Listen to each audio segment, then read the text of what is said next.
금요 기도회는 우리가 한 주간을 마무리하면서 하나님 앞에 기도하러 모이는 날입니다. 우리 성도들이 최소 일주일에 한 번은 하나님 앞에 나와서 기도를 하셔야 됩니다. 기도하지 않는 삶은 우리가 세상에 나가서 전쟁을 하는데 무기 없이 전쟁을 하는 것과 같습니다. 기도하는 성도가 믿음의 성도고, 기도를 우리가 통해서 하나님의 살아계심을 체험할 수 있기 때문에 정말 우리가 믿음으로 살기를 원한다면 반드시 기도하는 사람이 되어야 합니다. 야고보서는 실제적인 책이죠. 우리가 오늘 말씀을 통해서 5가지 내용을 살펴볼 수가 있는데요. 야고보서 1장을 보면 믿음이라는 단어로 시작을 하는데 믿음의 시련 이런 말이 나오고, 두 번째로 6절에 보면 오직 믿음으로 구하고 이렇게 되어 있습니다. 그리고 오늘 5장에도 보면은 믿음이라는 단어가 어디에 붙어 있냐면 15절에 믿음의 기도 여기에 붙어 있습니다. 그러니까 믿음과 기도는 야고보서에서 매우 중요한 연관성이 있는 단어라고 하겠습니다. 믿음으로 산다는 게 뭐냐? 기도하는 것입니다. 우리가 교회를 왜 다닙니까? 예수님을 왜 믿습니까? 믿음으로 살기 위해서 다니는 것입니다. 믿음으로 살기 위해서 예수님을 믿는 거죠. 우리가 신앙생활을 어떻게 해야 됩니까? 대충 적당히 세상과 타협하며 신앙생활을 하면 안 됩니다.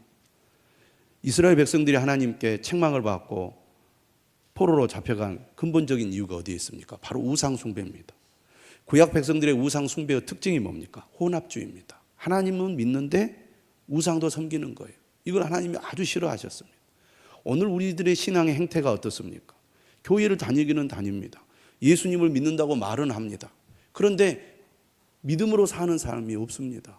그냥 세상 사람들과 똑같이 삽니다. 똑같은 가치관, 똑같은 삶의 방식으로 살아간다 그 말이에요. 믿음의 사람들이 믿지 않는 사람과 다르는 게 뭡니까? 바로 기도하는 삶입니다. 기도하러 나와야죠. 대충 적당히 세상과 타협하며 살면서 하나님을 믿는데 되는 것이 없다고 이런 식으로 하나님을 향하여 원망하고 불신앙적인 말을 하면 안 됩니다. 제발 예수님을 똑바로 믿으시기 바랍니다. 교회를 그저 습관 형식적으로 의무적으로 교회를 주일만 겨우 왔다 갔다 하는 그런 신앙생활 해서는 결코 안 됩니다. 그거 믿는 게 아니에요. 그렇게 믿으려면 안 믿어야 됩니다. 예수님을 믿으려면 하나님의 말씀을 따라 똑바로 신앙생활을 해야 그게 사는 길임을 믿으시기를 바랍니다. 그게 야고보서가 말하는 말씀이에요. 내 말이 아니에요. 할렐루야. 자, 오늘 5장 첫 번째 주제는 뭐냐? 이 구절은 믿는 사람을 가리키는지 안 믿는 사람을 가리키는지 분명하지 않습니다. 1절 읽기 시작하죠. 들으라 부한 자들아, 너희에게 이 말 고생으로 말미암아 울고 통곡하라.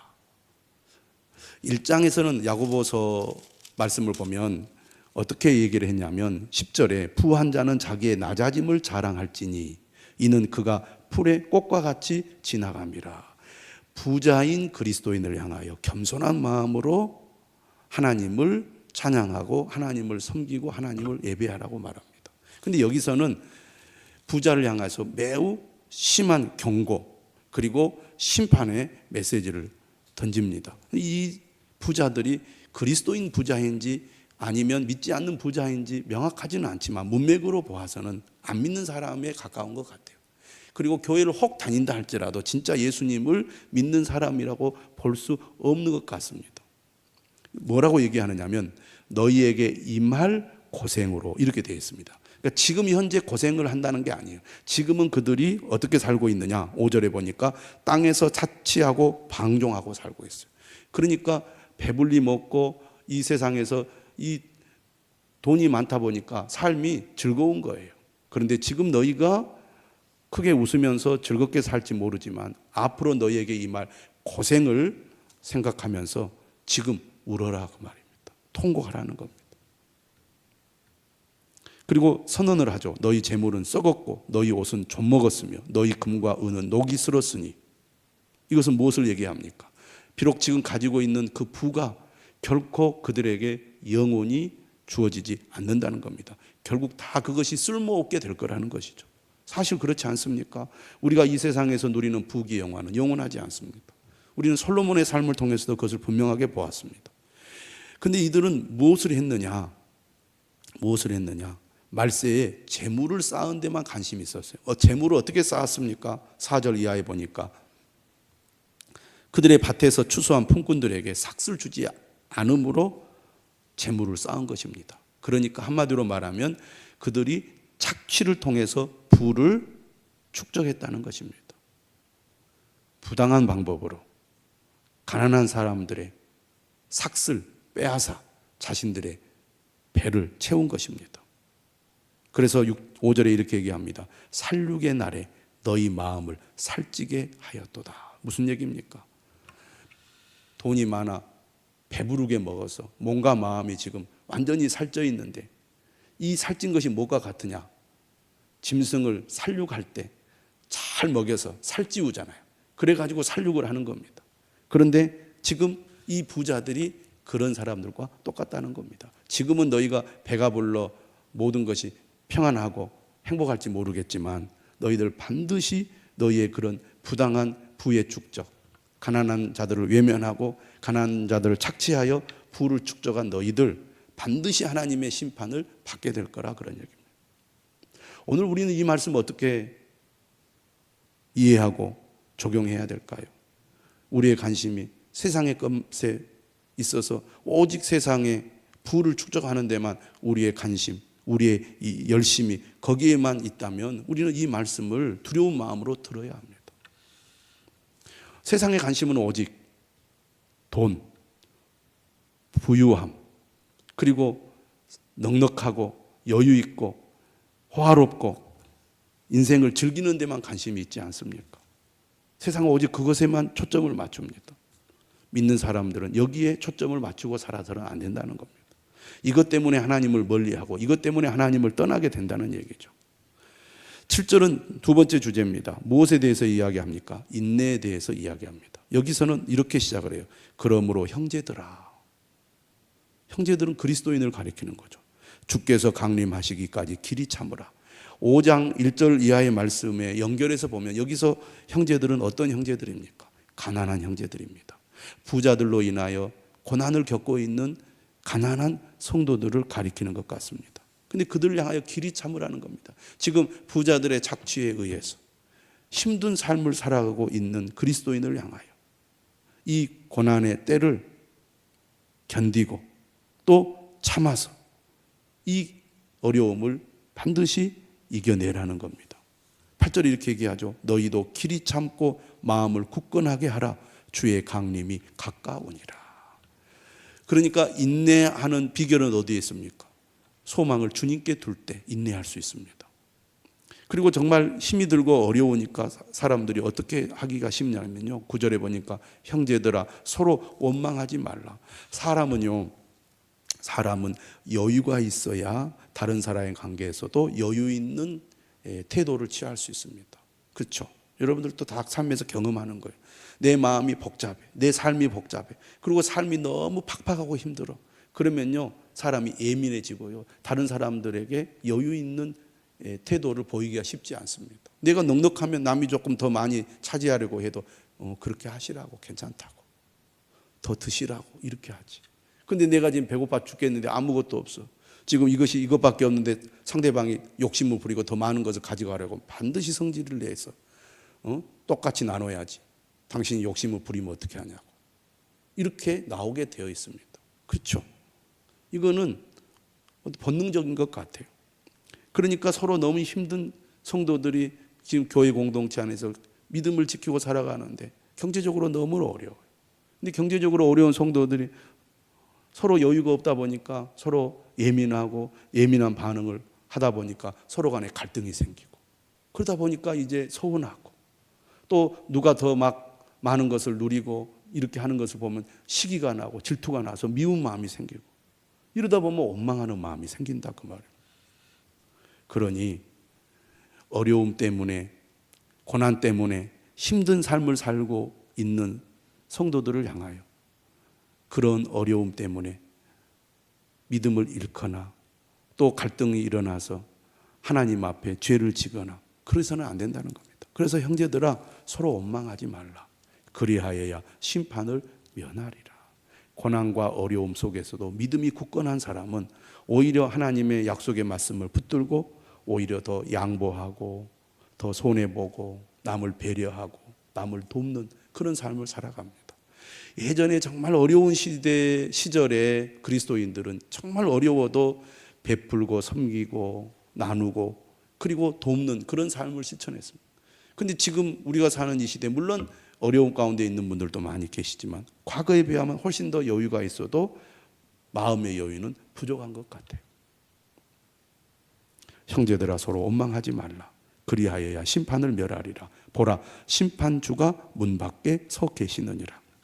형제들아 주의 이름으로 말한 선지자들을 고난과 오래 참음의 본으로 삼으라. 어떻게 인내해야 됩니까? 하나님의 말씀을 붙들 때 인내할 수 있습니다. 보라 인내하는 자를 우리가 복되다 하나니 너희가 욥의 인내를 들었고. 우리가 말씀대로 살려면 말씀을 늘 가까이 해야 됩니다. 말씀을 늘 우리가 듣고 읽고 묵상하는 가운데 말씀이 내 삶의 힘이 될 때 고난도 이겨내고 인내도 할 수 있고 끝까지 참을 수가 있는 거예요. 믿음이 없이는 결코 우리가 참을 수가 없다 그 말이에요. 12절은 이렇게 얘기하죠. 세 번째 주제입니다. 내 형제들아 무엇보다도 맹세하지 말지니 하늘로나 땅으로나 아무 다른 것으로도 맹세하지 말고 오직 너희가 그렇다고 생각하는 것은 그렇다 하고 아니라고 생각하는 것은 아니라 하여 정죄 받음을 면하라. 구약을 보면은요 하나님의 이름으로 맹세하는 내용들이 종종 나옵니다. 내 말이 진실하다는 것을 하나님의 이름을 걸고 맹세하는 거예요. 그런데 예수님 뭐라고 그랬어요? 맹세하지 말라는 겁니다. 그런데 오늘 야고보서도 똑같이 얘기를 하는 거예요. 그렇다고 생각하는 것은 그렇다고 하고 아니라고 생각하는 것은 아니라 하라. 하나님 앞에 우리가 진실한 마음으로 옳은 것은 옳다고 하고 아닌 것은 아니라고 그렇게 우리가 분명하게 하라는 것입니다. 하나님을 맹세의 대상으로 삼아서 내 말이 진실하다는 것, 내가 정직하다는 것을 무엇인가를 걸고 이야기하지 말고 본인이 믿음을 가지고 옳은 것은 옳다고 하고 아닌 것은 아닌 거라고 그렇게 분명하게 정직하게 단순하게 하라 그런 얘기입니다. 우리는 무엇인가를 빗대어서 또는 변명하고 또 합리화해서 나를 이렇게 보호하고 내가 진실하다는 것을 사람들에게 드러내려고 하는데 그렇지 말라는 얘기죠. 네 번째 주제는 바로 기도입니다. 13절이죠. 다 같이 한번 읽어보겠습니다. 시작. 너희 중에 고난당하는 자가 있느냐? 그는 기도할 것이요. 즐거워하는 자가 있느냐? 그는 찬송할지니라. 둘 다 사실은 기도라고 할 수 있겠습니다. 그러니까 5장 1절 이하의 말씀, 고난 가운데서 정말 견디기 힘든 삶을 살고 있는 믿음의 형제들을 향하여 뭐라고 얘기합니까? 믿음으로 인내하며 살아갈 수 있는 힘은 바로 하나님으로부터 오는데 우리가 하나님으로부터 어떻게 힘을 공급받느냐? 그것은 바로 기도라는 것입니다. 여러분 살아가면서 힘들다 또 우리가 쉽게 하는 말 아이고 죽겠다 못 살겠다 그런 말을 얼마나 자주 합니까? 그런데 믿음의 사람들은요 이런 고난 가운데서도 그 고난을 견디고 이겨내는 힘을 가지고 있습니다. 하나님이 그 힘을 공급해 주시는 거예요. 어떻게? 기도를 통해서. 기도해야 우리가 믿음으로 살아갈 수가 있는 겁니다. 발버둥 치고 예를 써도 잘 안 되는 경험들을 우리가 얼마나 많이 합니까? 그런데 고난당하는 자를 향하여 기도하라고 말합니다. 또 하나님이 은혜를 주시고 정말 기쁨을 주시면 하나님을 찬송해야 합니다. 그러면서 특별히 14절은 병든 자에 대해서 말합니다. 너희 중에 병든 자가 있느냐? 그는 교회의 장로들을 청할 것이요 그들은 주의 이름으로 기름을 바르며 그를 위하여 기도할지니라. 병든 자가 있을 때 교회 공동체가 하나가 되어서 기도하라는 얘기입니다. 왜? 15절 믿음의 기도는 병든 자를 구원하리니. 여기서 병든 자를 구원한다는 것은 병든 자를 고친다는 얘기죠. 주께서 그를 일으키시리라. 혹시 죄를 범하였을지라도 사하심을 받으리라. 구원한다는 것은 단순히 병만 고치는 게 아니라 그의 믿음도 세우는 것입니다. 그래서 죄를 범하였을지라도 사하심을 받는다고 말합니다. 16절입니다. 그러므로 너희 죄를 서로 고백하며 병이 낫기를 위하여 서로 기도하라. 의인의 강구는 역사하는 힘이 큼이니라. 사람들이 이렇게 생각합니다. 병이 나면 병원에 가서 진료받고 약을 먹으면 나을 것이요. 그렇게 해도 못 낫는 병은 안 되는 거지. 이렇게 우리는 매우 합리적이고 이성적인 사고를 합니다. 하나님은 어떤 분이십니까? 하나님은 우리의 생사화복을 주관하십니다. 생명의 주인이시죠. 우리의 질병도 고치시는 하나님이십니다. 하나님은 어떻게 고치십니까? 물론 우리가 기도할 때 고치시죠. 그러나 의사의 손을 통해서도 고치십니다. 약을 먹어서 고치죠. 그러나 여러분, 우리가 살아가면서 우리가 이해할 수 없는 경험들을 할 때가 많이 있습니다. 쉬운 병도 고치지 못하는 경우가 있고요. 고칠 수 없는 병도 의외로 고치게 되는 경우가 있습니다. 실력 있는 의사가 치료했는데 죽게 되는 경우가 있고요. 평범한 의사가 치료했는데 낫게 되는 경우도 있습니다. 모든 것이 우연이라고 말하기에는 우리가 이해할 수 없는 일들이 많이 있어요. 우리가 열심히 병원에 가서 진료받고 좋은 의사를 찾아서 치료하고 수술하고 모든 처방을 해도 인간의 힘을 벗어나서 안 되는 일들이 얼마나 많은지 모릅니다. 정말 애를 쓰고 노력해도 안 되는 경우가 있고 정말 생각지도 못하게 병이 낫고 완치가 되고 살아나는 그런 일들이 있다고 말입니다. 무조건 우리는 병원에 가서 치료만 하면 된다, 좋은 약을 먹으면 된다, 이렇게 생각해서는 안 될 것입니다. 이 모든 것을 주관하시는 분은 하나님이십니다. 의사의 손을 사용하시는 분도 하나님이고 약이나 여러 가지 처방이 내 몸에 맞게 되는 것도 하나님이 하시는 일입니다. 그 믿음을 우리가 가져야 돼요. 그런데 우리는 그런 생각조차를 잘 안 합니다. 그래서 기도를 안 하는 거예요. 예수님 뭐라고 말했습니까? 마태복음 17장에 만일 너희에게 믿음이 겨자씨 하나만큼만 있어도 이 산을 명하여 여기서 저기로 옮겨지라 하면 옮겨질 것이요 또 너희가 못할 것이 없으리라. 믿음의 능력을 우리는 압니다. 여러분, 정말 우리가 도저히 우리의 힘으로 할 수 없는 어떤 일을 만났을 때 오늘 이 야고보서 말씀을 기억하시기를 바랍니다. 믿음을 가지고 그 말씀을 붙들고 나아가시길 바랍니다. 남의 이야기는 쉽게 그러려니 할지 모르지만 그것이 정작 나의 문제가 되면 여러분, 우리가 앞이 캄캄하고 내 힘으로 어떻게 할 수 없을 그런 현실을 경험할 때가 있습니다. 이 말씀을 기억하십시오. 너희 중에 병든 자가 있느냐? 믿음의 기도는 병든 자를 구원하리니 의인의 간구는 역사하는 힘이 큼이니라. 엘리야는 우리와 성정이 같은 사람이로되 우리와 똑같은 사람이에요. 우리와 전혀 다를 바가 없는 사람입니다. 그런데 그가 비가 오지 않기를 간절히 기도한즉 3년 6개월 동안 땅에 비가 오지 아니하고 다시 기도하니 하늘이 비를 주고 땅이 열매를 맺었다고 되어 있습니다. 하나님을 움직입니다. 하나님의 일을 이루게 하시는 분이 바로 기도하는 자다 그 말입니다. 여러분, 기도의 능력을 믿으시고 기도하는 자리로 나오시기를 바랍니다. 가정의 문제, 자녀의 문제, 남편의 문제, 여러 가지 수많은 문제들이 우리 앞에 있습니다. 그런데도 기도하지 않습니다. 기도의 필요성을 느끼지 못합니다. 문제의 심각성을 깨닫지 못하고 미리 예방하고 예비해야 될 때에 방치하고 방심해서 때를 놓쳐버리는 경우가 얼마나 많은지 모릅니다. 지금이야말로 기도하는 때임을 기억하시기 바랍니다. 사람이 살고 죽는 것은 하나님께 달려있고 하나님이 살리고 죽이시는데 그것을 움직일 수 있는 힘은 바로 기도에 있다는 것을 기억하시기를 바랍니다. 여러분, 기도의 자리로 나와야 합니다. 누가 뭐라고 해도 나는 믿음으로 살겠습니다. 나는 기도하며 살겠습니다.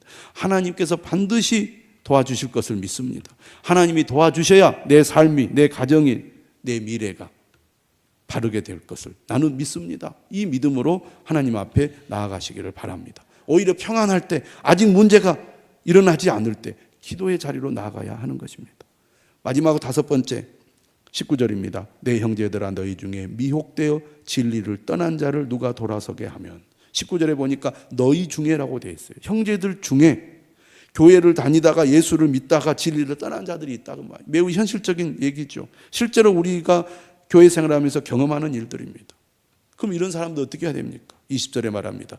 너희가 알 것은 죄인을 미혹된 길에서 돌아서게 하는 자가 그의 영혼을 사망에서 구원할 것이며 그의 영혼을 사망에서 구원할 것이며. 믿지 않는 자를 구원하는 일도 중요하지만 믿다가 믿음에서 떠난 자들을 우리가 다시 회복시키는 거 어마어마하게 중요한 일입니다. 여러분, 나 때문에 믿음의 형제가 교회를 떠나면 되겠습니까? 내가 무관심하고 내가 소홀히 하는 것 때문에 믿음에서 멀어져 가게 둬서는 되겠느냐 그 말이에요. 그런데 실제로 그런 일이 일어났을 때 우리가 무관심하고 방치하겠습니까? 그들이 어떻게 해서든 주께로 돌아오도록 우리가 기도하고 도와야 되지 않겠느냐 그 말입니다. 여러분, 하나님은 살아계십니다. 말씀은 진리입니다. 천국과 지옥은 분명히 있습니다.